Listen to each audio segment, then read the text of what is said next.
Hey guys, it's Katie, and for today's video I'm doing something really fun. As you can probably guess by the title, I am going to be doing the Avatar book tag. Now if you know me at all, then you know that I love Avatar: The Last Airbender. I was raised on that show, I love it. I have rewatched it multiple times, I need to rewatch it again. It's just, I genuinely think it's one of the best TV shows ever. And it's just so great. And so when I realized that this tag was in existence, I knew I had to do it. And I figured it would be the perfect way to get back into BookTube after the last few months just being crazy and having a weird uploading schedule, which sorry about that by the way, but the craziness is over, at least for right now. I can get back to a normal routine. And that includes a normal routine as far as filming and uploading. So yeah, this is my coming back to BookTube video type thing. This tag was created by A Clockwork Reader, and I will have her very fun original video linked down below. So if you don't know, this tag is divided into 4 sections. Each of the 4 sections has 3 questions, and those 4 sections represent the 4 nations. And so, of course, the first nation is what I think I would be, which is water. I'm definitely a waterbender, hence why I am wearing so much blue. Okay, so getting into the questions. Number 1 is Sokka and Katara, your favorite sibling relationship. I feel like this is an answer that everybody's gonna say, or has said, but I have to go with Fred and George Weasley from Harry Potter. They're just so fun, and who doesn't like Fred and George? They're fun, they're funny, they're mischievous, they are just the perfect sibling relationship, and I love them so much.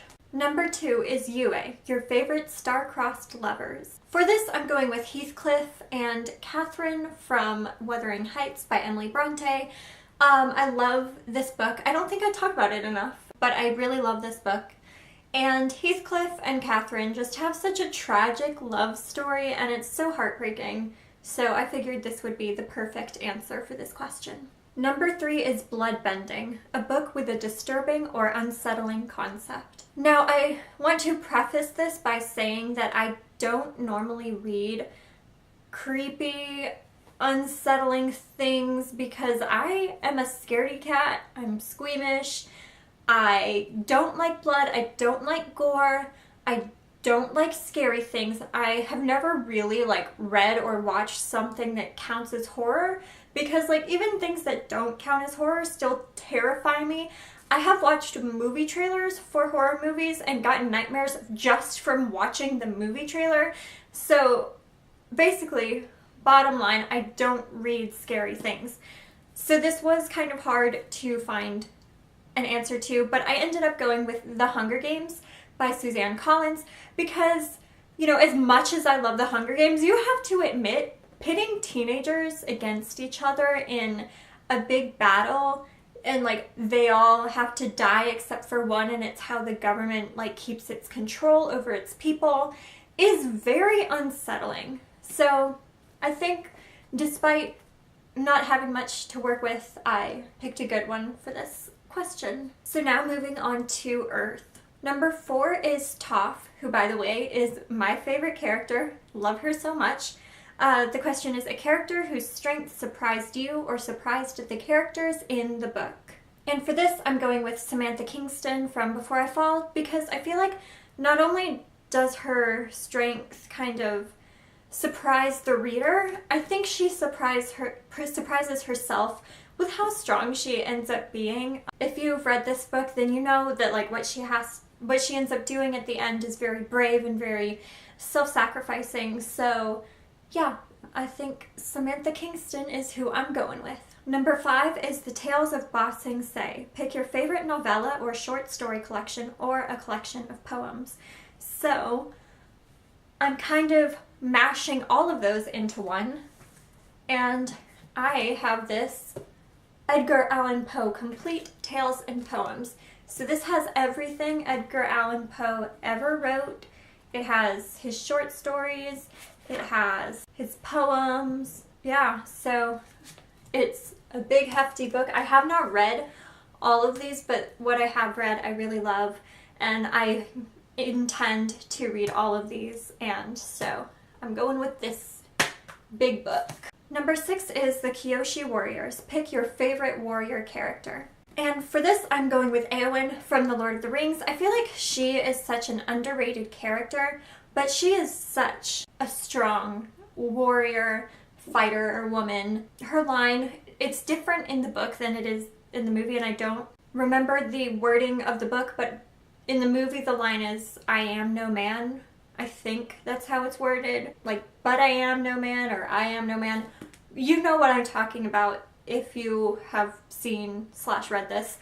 I love that line. She just is so cool. I love her.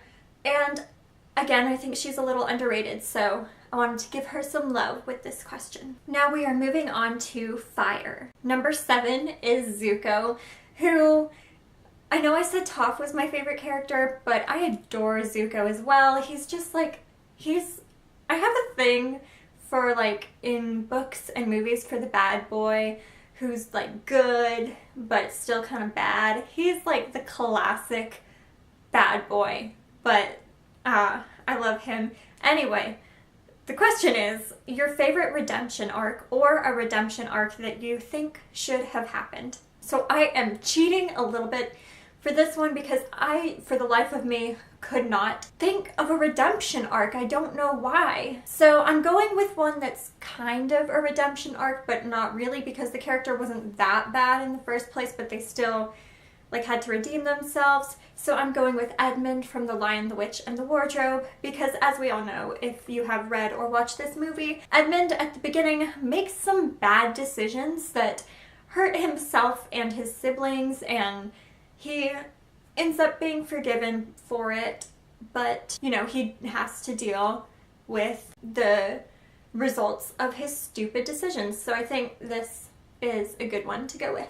Number 8 is Iroh, the wisest character. For this, I'm going with Brahms from Aragon. Fun fact, I think I mentioned this in my last video.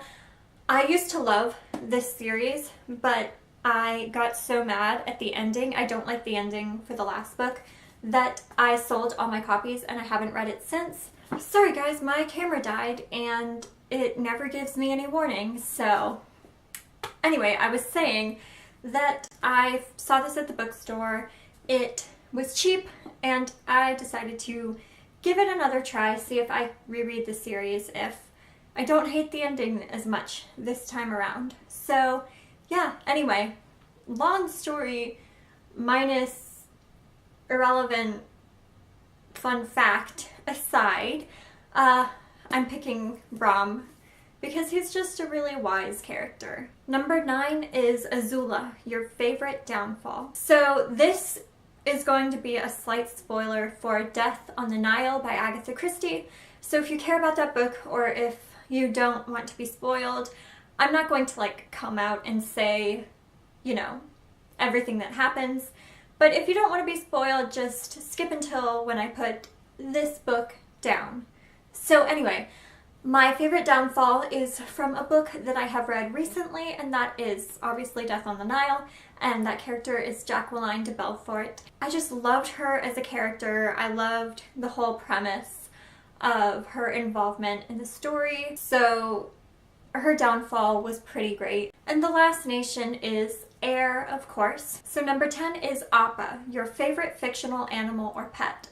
So for some reason, I could not think of an animal, which is ridiculous because books are full of animals. I would have said Aslan, but I didn't want to repeat from Narnia, so I'm kind of cheating with this next one. And I'm going with Gifford from My Lady Jane. Please tell me I'm saying his name right.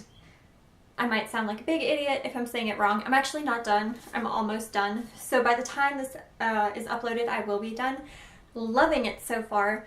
But if you don't know the premise of My Lady Jane, it's told from 3 points of view, one of which is this man named Gifford, who is something called an Ethian, which means he can transform into an animal. Most Ethians can transform into an animal at will, But Gifford, when the sun comes up, he turns into a horse. When the sun goes down, he returns to being a man. So I'm going with Gifford. It's cheating because he's really technically human, but he's also a horse. So it's kind of cheating, it's kind of not. We're just going to pretend it's not cheating, and I love him as a character. There are more Ethians in this story than just Gifford, but I wanted to go with him because some of who the Ethians are spoilers for this book, and I don't want to spoil y'all, so we're just going with Gifford because I love him anyway. Number 11 is Aang, the purest cinnamon roll. So for this one, I'm going with Leo from the Heroes of Olympus series. He is just so pure. He, you know, yeah, he's annoying, and yeah, he makes annoying jokes and all of that, but I just love him. He has such a kind heart. And I don't think there's anything like innately bad about him at all.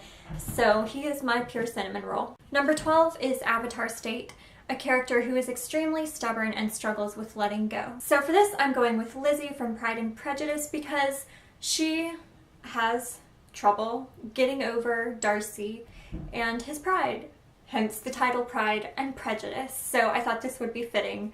And I love Pride and Prejudice.